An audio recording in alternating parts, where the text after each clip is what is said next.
Welcome, everyone. Thank you for waiting so patiently. Inshallah, we'll get started right away.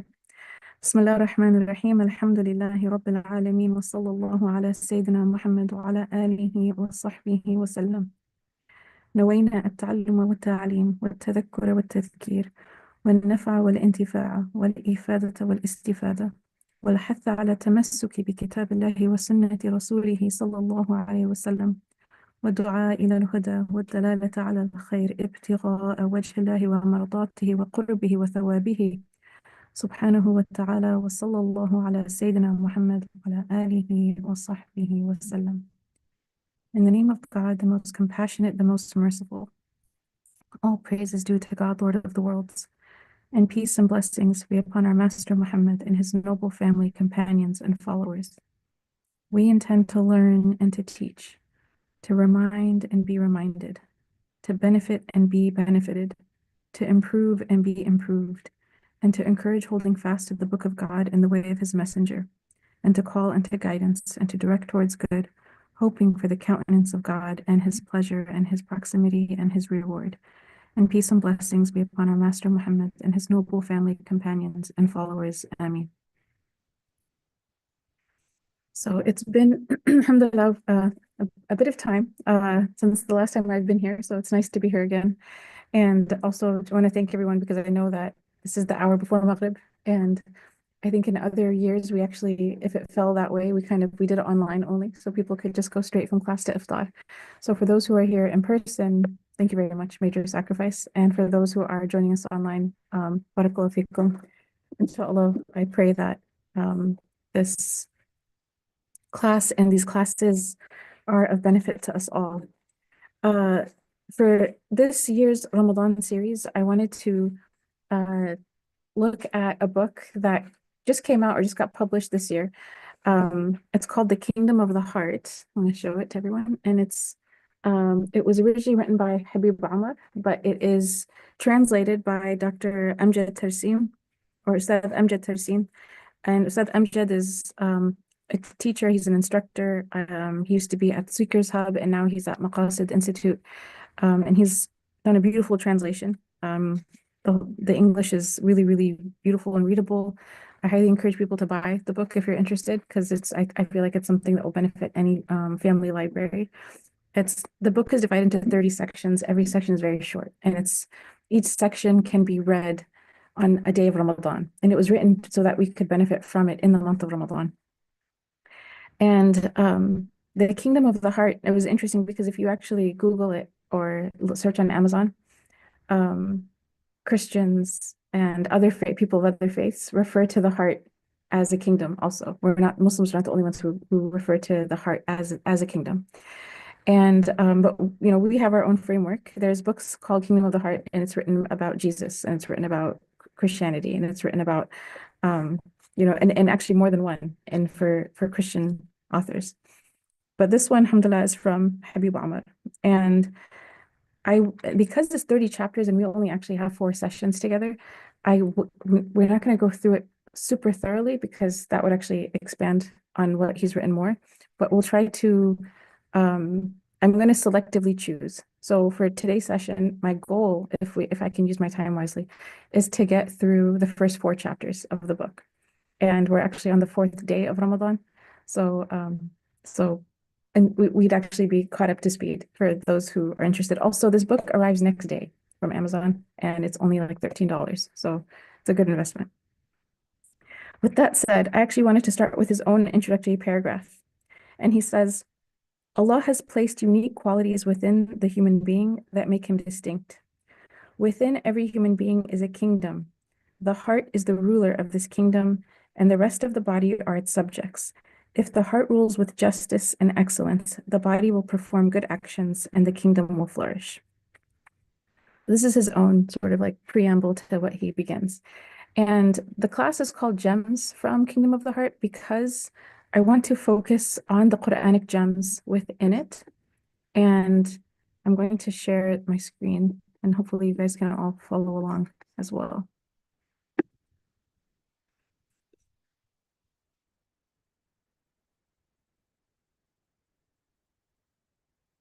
So what he mentions is that this heart is the king, and you could say it is a kingdom, and the different limbs of the body are its subjects. And but the ruler of the subjects is the heart itself. And in order to succeed in this life, or in order to flourish in the kingdom that we have in this world, um, it's about investing into the heart. It's about purifying the heart. It's about focusing on the heart, and then everything else is going to be fine. But he says it's also the key. So this kingdom is the key to another kingdom, and that other kingdom is the kingdom of al-akhirah. And he quotes in Surah Al-Ahzab, and he mentions just verse 20, but I'll mention the two together so you get an idea of where it's placed. Bismillah ar-Rahman ar-Rahim. ويطوف عليهم ولدان مخلدون إذا رأيتهم حسبتهم لؤلؤا منثورا وإذا رأيت ثم رأيت نعيما وملكا كبيرا. They will be waited on by eternal youths. If you saw them, you would think they were scattered pearls. So people in paradise, the waiters, are going to be like a creation from paradise that are young people, like they're youth. And anyone who sees those young people serving them food, it's describing the youth themselves as being like scattered pearls. So shiny, shiny creations. I don't know if we can even imagine it. And then if you looked around, you would see, he says, indescribable bliss in a vast kingdom. وَمُلْكًا كَبِيرًا. A great kingdom. And so the heart is the internal kingdom that allows us and is the key to the eternal kingdom. Okay, this is the internal kingdom, but it's the key to unlock the eternal kingdom, and inshallah for all of us. The distinction of the human heart is also something that he draws our attention to. He says that the heart is the basis for one's actions, regardless of the time, place, or situation one is in. And I think, subhanAllah, we live in times where we make things complicated, I should say. We make things very, very complicated. But whenever you find something that's like a universal message or universal truth, it's an anchor, and it kind of like puts everything else, it makes like the way our perspective on everything else a lot easier and simpler, but deeper. And so here there's an idea that it's through the heart that we actually get the right answer for any time, place, or context we're in. Right. So we're in states of confusion. We're in states of in this country, there's a lot of confusion. A lot of Muslims are asking, what are we going to do next?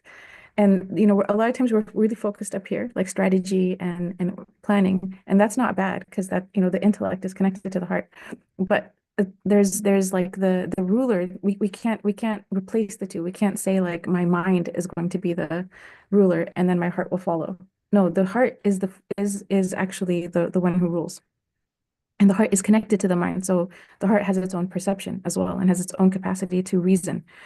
So again, in this is a timeless wisdom. And the question that we ask in any moment is, what is the best thing that I can do in this moment? No matter what moment it is, which place we're in, what the situation is, what's the best thing I can do in this moment? That's the question. And then how is the heart utilized in that? Okay, how can I do this thing in the best way? That's where the heart comes in. Because you could say, for example, the best thing I can do in this moment is to serve my family. I'm going to go and clean the house. I'm going to go get iftar ready. I'm going to go and help my mom make iftar. That's the best thing I can do right now, is to be of service to my family. Okay, now you're doing that. But what if your heart's in a different place as you're doing that? And you do so with anger, and you do so with resentment, and you do so with other things that are going on.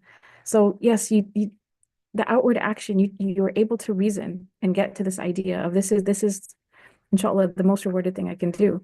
But without investing in the state of the heart, it doesn't measure up to what you did on the outside, right? It doesn't fully give us the full benefit of that intention. And so it's like twofold. What's the best thing I can do? And then like, how can I do it best? And that how like plants the seeds of intentions in the heart. Okay, first I need to I want this to be for the sake of Allah. I want to rid myself of other intentions and motivations for doing this. I want to do this from a place of, if you see something in the heart that's not good, That's another thing, like before you even plant the seeds. Okay, I see resentment, I see anger, I see arrogance, I see pride. Okay, so I need to remove that. I need to ask Allah's forgiveness for those things and ask Him to protect me from those things and try to recenter myself. Okay, now coming back to the same action, cooking rice over the stove, the same exact action. Okay, my heart's in a better place now. Are we good? Can we do this? And so it's the same action on the outside. It's the same thing, stirring a pot. But what like transforms that action into being worship and then being elevated and elevated and elevated in reward is all of this investment into the heart, which is that kingdom that is the key to the eternal kingdom. And so we prepare our hearts. How do we do it best? We have to prepare our hearts and we have to ready the heart for it and we have to watch the heart through it. And that's really what this book is about. The Prophet Muhammad ﷺ, he said, Allah does not look at your bodies or your outward forms, rather he looks at your hearts and your actions. So as we're doing something, right, the last thing that we should think about is not the heart, it's the first thing. Right. So as we're whatever it is that we're doing, it's not, it's the starting point. It continues with us. And even as we look back on something that's already been completed, right? It's already been finished. We still we return to the heart as well because it's so easy to look back at something. And while you were doing it, you were in a good place. You were centered. Your intention was, inshallah, in a good place. And then a year passes by, 2 years pass by, and arrogance has crept in about that same thing. And you're like, hey, I'm the one who did X, Y, Z. Right. And so again, the heart is that it's a kingdom and it needs that level of attention. Knowing that Allah subhanahu wa ta'ala is looking at it at all times. He's not looking at my face. He's not looking at my hands. He's looking at my heart and your heart at all times. Everything, he mentions that everything in existence glorifies Allah subhanahu wa ta'ala, but only three creations from God glorify him with intellect. Okay, so everything else is glorifying him without intellect, like the rocks and the trees, the inanimate beings. They all glorify Allah, but they lack intellect. It's the angels and the human beings and the jinn that have intellect. And this distinction that's given to the human beings means that our glorification of God has a purpose that is beyond just the act of the glorification itself. Like, why do we glorify God? Why do we worship him? So that we can know him. We have the capacity to actually know Allah. Like the heart has, and that's in our text, that's referred to as ma'rifah. So the only way to, again, sort of attain to this is through the heart and not through any, he says, and not any other part of the body.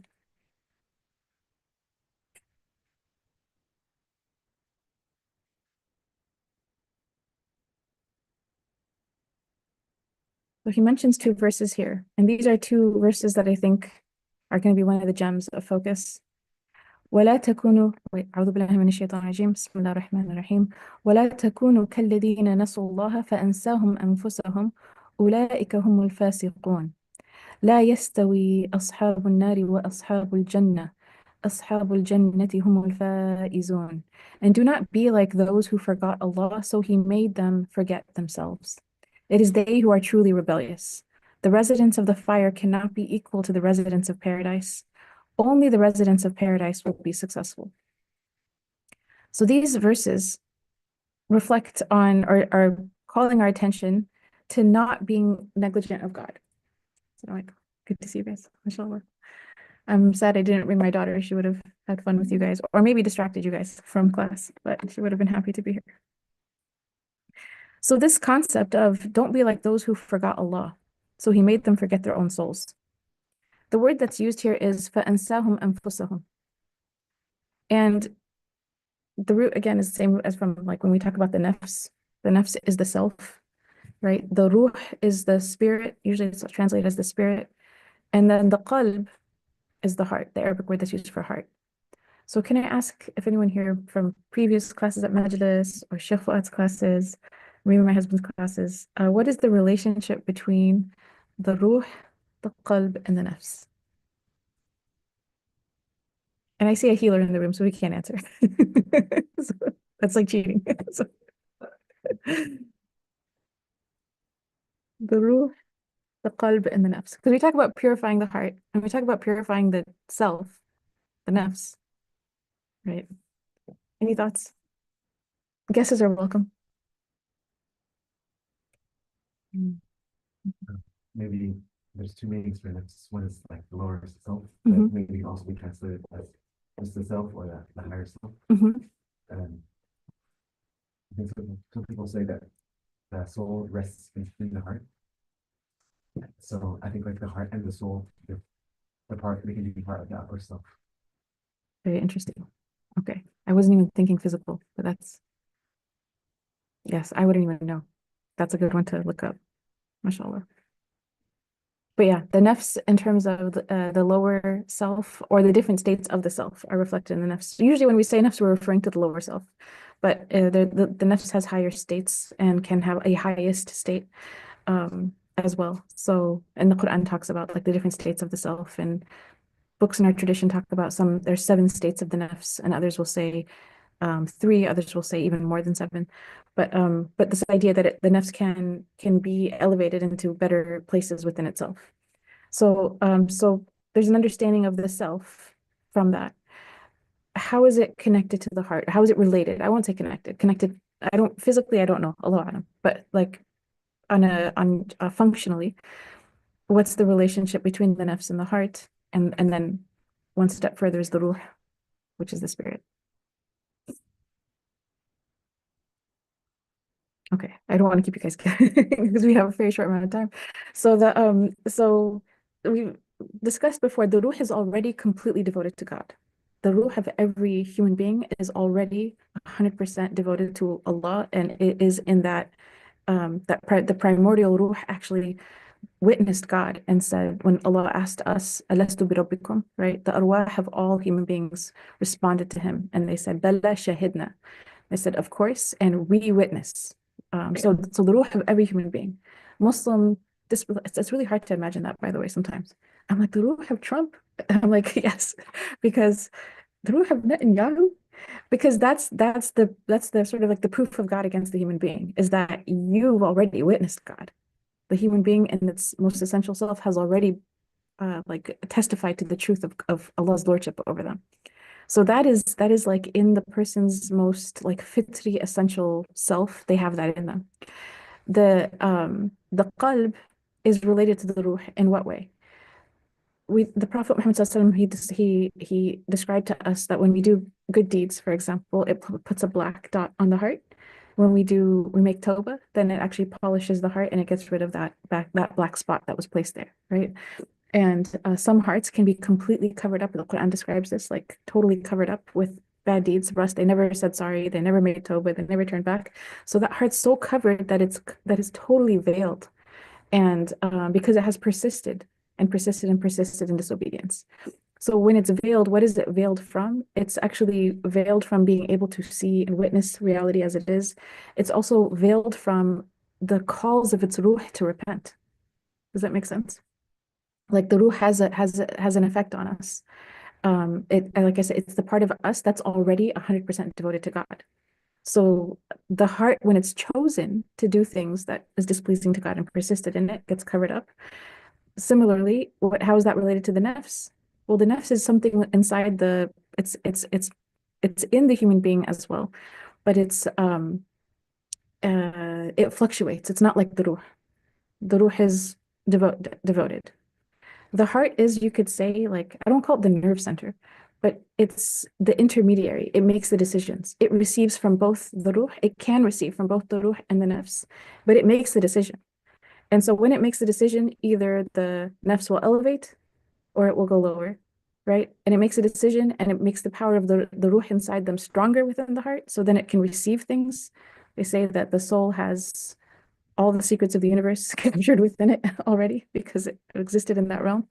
So Allahu A'lam, that's like for people way above my pay grade. But regardless, the more that the heart is purified, the more it opens this capacity to receive from the ruh.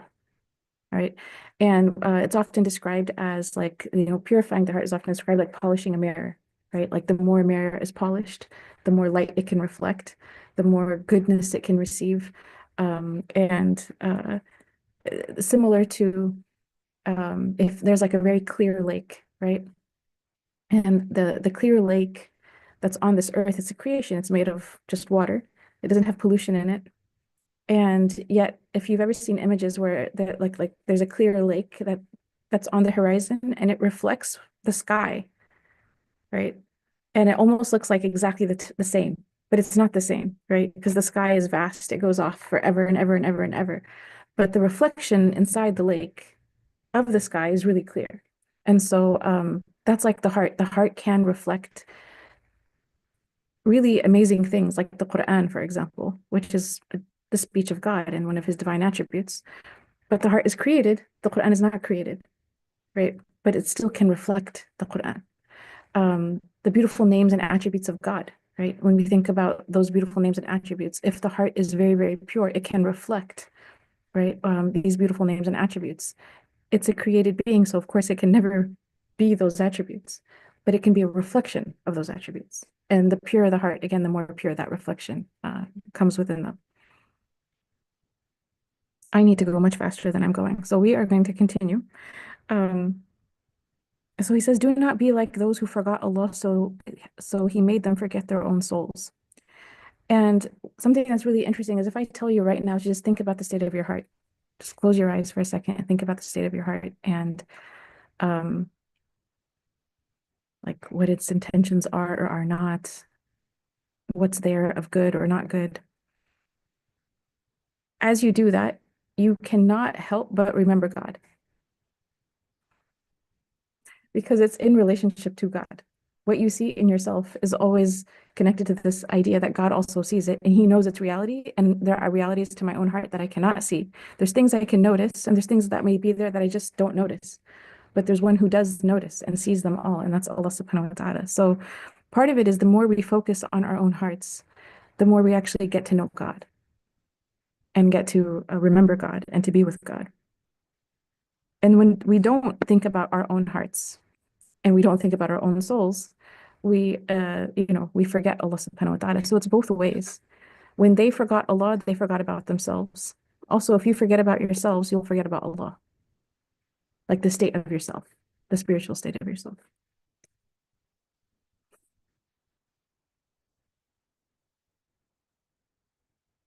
He mentions that all the physical acts of worship have a purpose that are connected to the heart.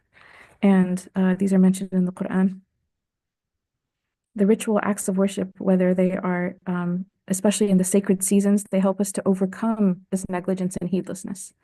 So he says the month of Ramadan as an example, and also Hajj, the Islamic New Year, the sacred months, the commemoration of the birth of the Prophet Muhammad ﷺ, his prophethood, his migration, the different battles, his night journey, and his heavenly ascension, that all of these events, when we commemorate them, these occasions, they actually strengthen the connection between our limbs and true faith within the heart. But being heedless, kind of like just forgetting about Allah and forgetting about the days of God, the important sort of occasions, the seasons, lead to greater levels of negligence.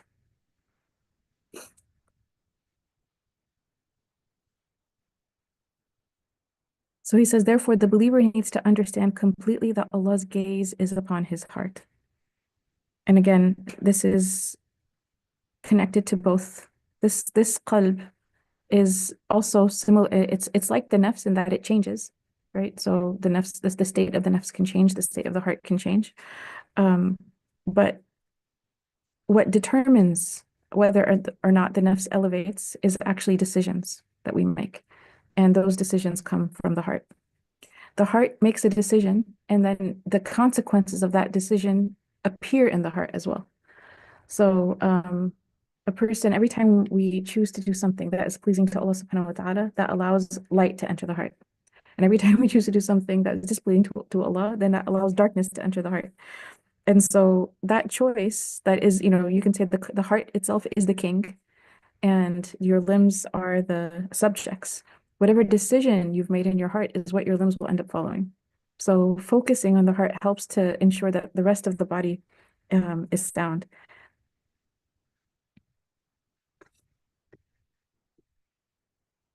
He says all of our actions are based on the heart. And he mentions this verse in Surah Al-Ahzab. إنا عرضنا الأمانة على السماوات والأرض والجبال فأبين أن يحملنها وأشفقن منها وحملها الإنسان إنه كان ظلوما جهولا. Indeed, we offered the trust to the heavens and the earth and the mountains, but they all declined to bear it, being fearful of it. But humanity assumed it, for they are truly wrongful to themselves and ignorant of the consequences. I think this is a generous translation. Zaluman is like oppressive. Jahula is ignorant. But here, like the what's in the parentheses is actually useful because when you look up the tafsir, that's what it says. It says that they oppress themselves and they're ignorant of the consequences of not being able to fulfill this trust. And this is something that when you think about inna aradna al-amana, what is this trust? The Ibn Kathir's tafsir mentions that the trust is all of the things that are required for the believer in taklif, the mukallaf, like the laws of obedience, the prohibitions, following the sunnah of the Prophet Muhammad sallallahu all of that, like essentially the Sharia, following the laws of God, and that when you follow, there is positive consequences. There's paradise, and for those who insist on disobedience, and there are very negative consequences. So he says that like the earth, the heavens and the earth and the mountains are like, we don't want that test. But the human being accepted it. It said that the human being that accepted it was actually Adam alayhi salam. And it's not that Adam himself is a وَحَمَلَهَا الْإِنسان, like all mankind is subject to this acceptance. But the human being, again, is oppressive and ignorant. Doesn't mean all humans, but it means that this trust is a heavy thing. And the propensity to be negligent of the fact that this trust exists is something that the human beings regularly do because of oppressiveness and ignorance of the consequences. One of the things that I thought was interesting that was mentioned in tafsir is that the ruh knows that it accepted the amana. The spirit of every human being knows that they accepted a trust from God and they're responsible towards that trust. It's not just that they witnessed, but they recognize this amana. And that's why, again, the disbeliever is not called someone who doesn't know. It's actually called someone who, the kafir is someone who knows, but they chose to disbelieve in it.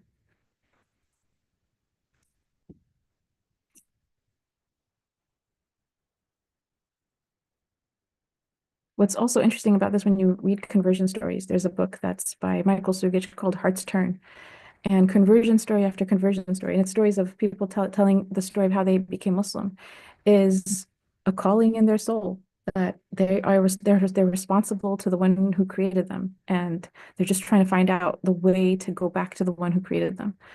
And subhanAllah, we have so many testimonials within the community of the reality of the truth of this amana being embedded in people and them just striving as much as they can to understand and to figure out how they can adjust their lives accordingly.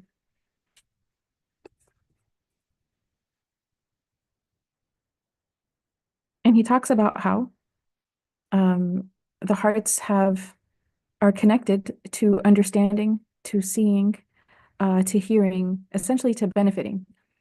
And the verse that he mentions is in Surah Al-Ahzab. وَلَقَدْ ذرأنا لجهنم كثيرا من الجن والإنس لهم قلوب لا يفقهون بها ولهم أعين لا يبصرون بها ولهم آذان لا يسمعون بها أولئك كالأنعام بل هم أضل أولئك هم الغافلون. Indeed, we have destined many jinn and humans for hell. They have hearts they do not understand with, eyes they do not see with, and ears they do not hear with. They are like cattle. In fact, they are even less guided. Such people are entirely heedless. So this idea that the heart has capacity to understand, and the word that's used, لا يفقهون. What's the word for like our legal tradition in Islam when we talk about Islamic jurisprudence? It's fiqh. It's like we tend to think, oh, do's and don'ts, but fiqh is really like deep understanding of what Allah subhanahu wa ta'ala wants for us or from us. So they have these hearts that they do not perceive. They cannot perceive through it. They cannot understand. They have eyes, but they don't see. They have ears, but they can't hear. And this is a description of essentially those who did not use their hearts for, as Brother Ali would say, what hearts are for. My favorite song in his album.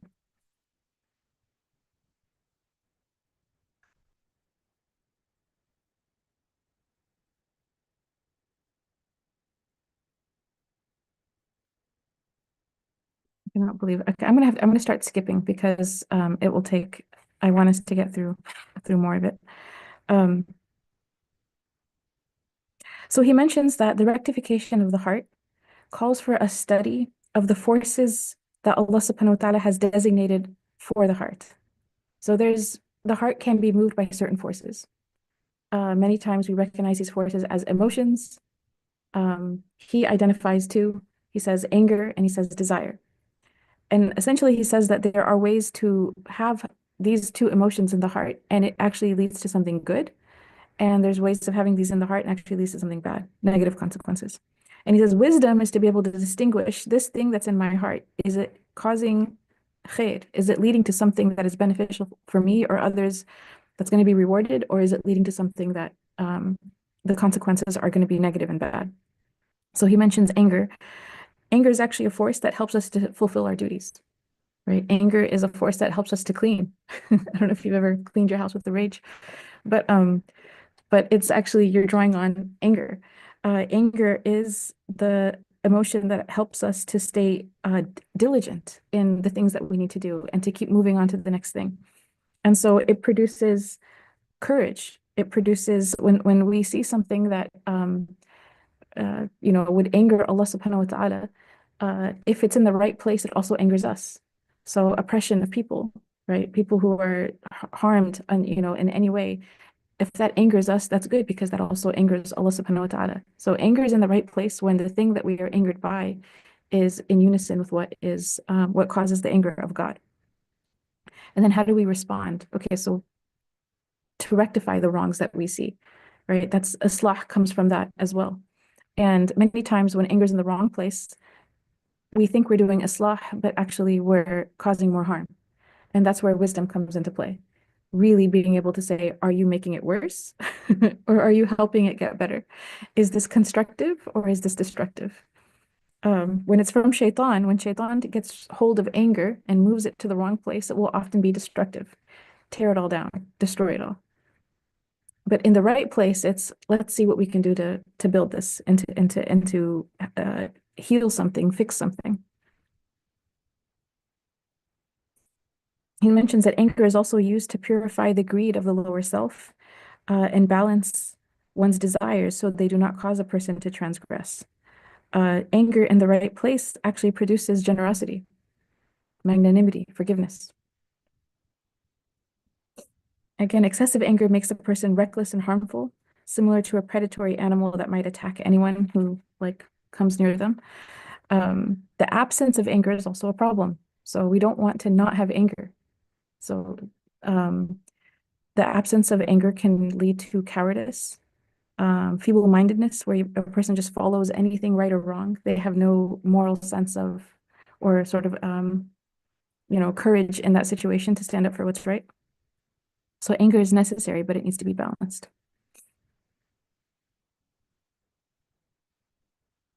There's more to say, but we shall skip.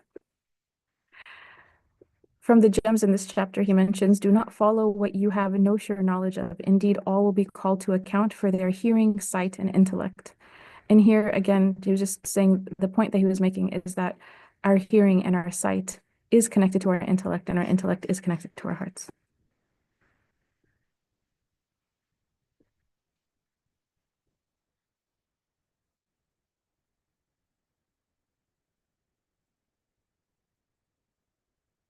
He mentions this verse in Surah Al-Ahzab, and warn them, O Prophet, of the day of regret when all matters will be settled while they are engrossed in heedlessness and disbelief. And again, the point that he was making is the heart becomes heedless, and the heedless heart that's allowed to stay in heedlessness will actually land in disbelief.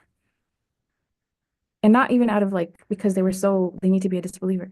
They just were so comfortable with heedlessness that that's where they ended up landing. Does that make sense? If the agnostic, for example, might live their entire life agnostic and simply say, I don't care. Whatever the answer is, I don't care. So they die in disbelief, not because they actually fully disagree with the concept of God, but they don't care to know about it, even if whatever that reality is.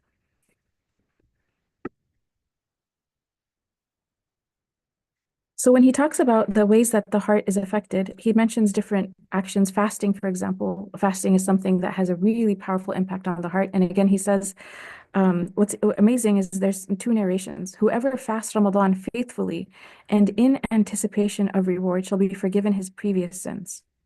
There's another narration. Whoever stands in worship in Ramadan faithfully and in anticipation of reward shall be forgiven his previous sins. In the Arabic, the words that are used is imanan wa ihtisaban. So that's imanan is faithfully, wa ihtisaban is seeking the reward. Imam Nawawi talks about this and he says, again, the meaning of faith is just to believe that this thing that I'm doing in Ramadan is true. It's an actually true thing, and I'm seeking the merits of this particular action. And ihtisaban is basically where one wants God Almighty and does not intend to be seen by people or anything else that contradicts sincerity. So essentially, for the fasting of Ramadan to purify us of all of our sins, the Prophet Muhammad SAW didn't just say whoever fasts Ramadan, all their sins are forgiven. He says iman and wahtisaban. Those are both actions of the heart, right? So it's like you're fasting on the outside, but what makes this fasting something that will wipe out all of our bad deeds, inshallah, by the end of the month, and may Allah grant us all that, is iman and wahtisaban.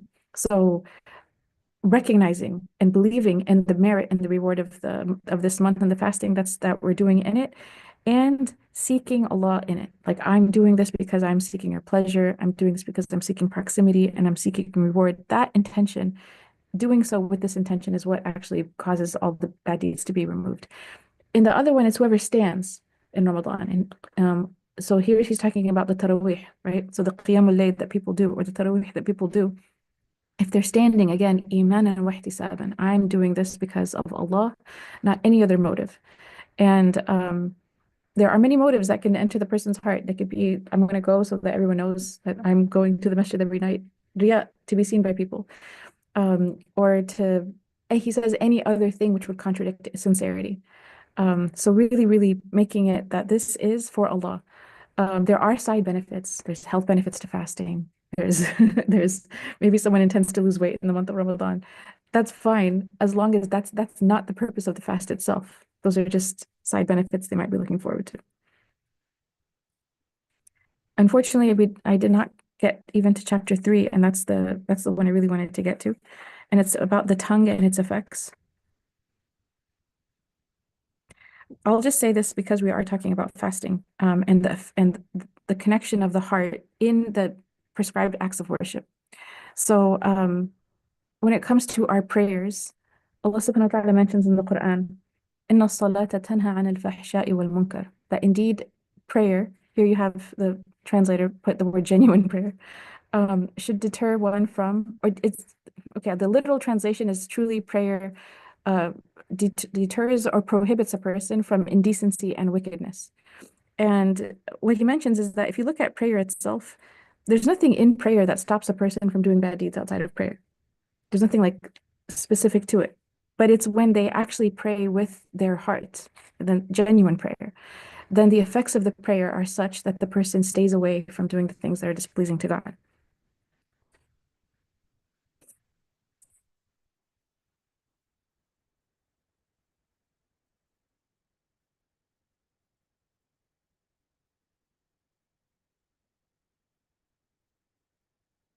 He mentions, and I quote, it yields the fruit of vigilance and rectifies the mechanism for vigilance within the heart. This motivation also creates a yearning for Allah that causes one to hate any form of indecency, wickedness, and forbidden actions that would distance him from Allah. So there's something about the prayer itself that it has an impact on the heart so that bad deeds look ugly, good deeds look beautiful, right? It does that to the heart. And a person their prayer could be reciting surahs that have to do with other things, Surah Al-Ikhlas or whatnot, but it's not the words that you're saying, it's the fact that you're actually engaging in this particular act of worship that then has that impact on the heart. So prayer is something that if a person feels like they're not motivated in life in general, they lack aspiration, rectifying the prayer has a huge impact on your himma, on your spiritual aspiration. So the higher your khushu' in salah is, the higher your hope in God becomes outside of prayer too, and your goals of drawing closer to Him. So sometimes a person may feel like their iman has dwindled down to a tiny little flame, and they think they need to do a bunch of good deeds to get this flame a lot. Like maybe I need to, and it's true, all good deeds put light in the heart. But a shortcut is for growing that flame is to do our prayers with as much khushu' as we can, because that will actually bring a lot of life back to the heart, and it becomes the cause of the spiritual aspiration to grow, and then a person's able to do more outside of prayer as well. SubhanAllah, how like after our bearing witness, the shahada, that the prayer is that one deed that is the line between like believers and those who don't believe, right? Like we don't abandon prayer. It's the pillar that keeps us within the folds of Islam. Finally, knowing that fasting has an effect on the heart. We mentioned anger. It also has an effect on desires. So fasting weakens negative desires.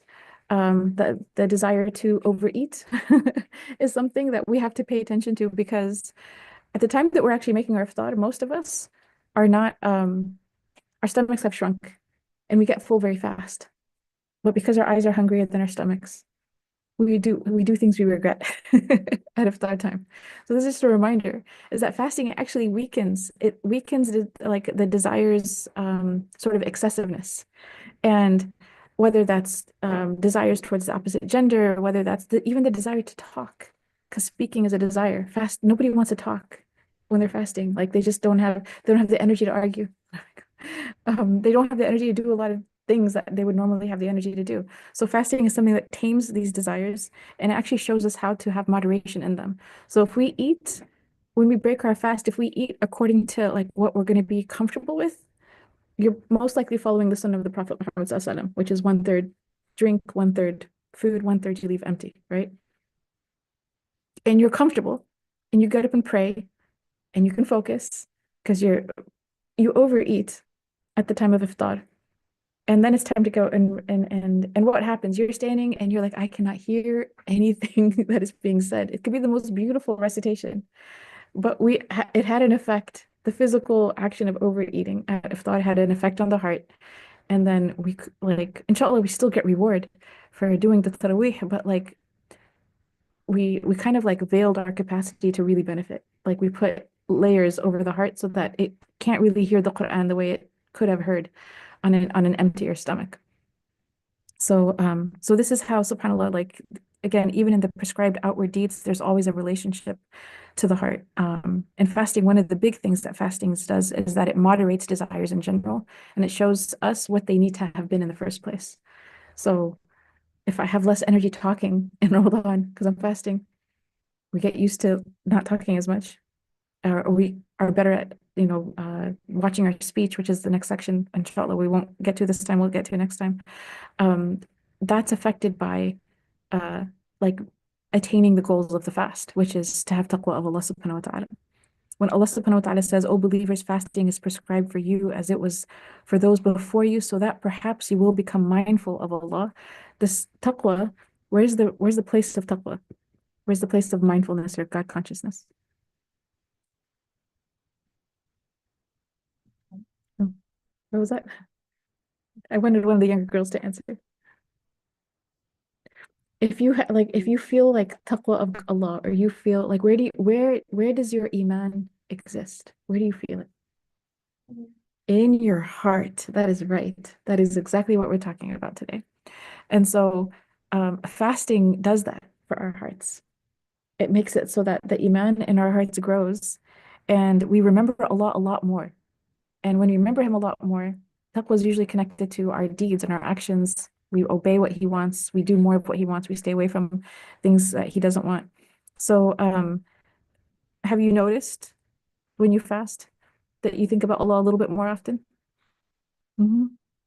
When you do that, do you feel like it's because you're hungry, or it just happens because you're fasting? It just happens when you fast? Really? Okay. Alhamdulillah. Hunger itself is a remembrance of God because you're always connected to why am I hungry? I can't get food. I'm doing this for God. So the person is also connected in that way. And I'm going to close because I know we're almost at iftar time right now.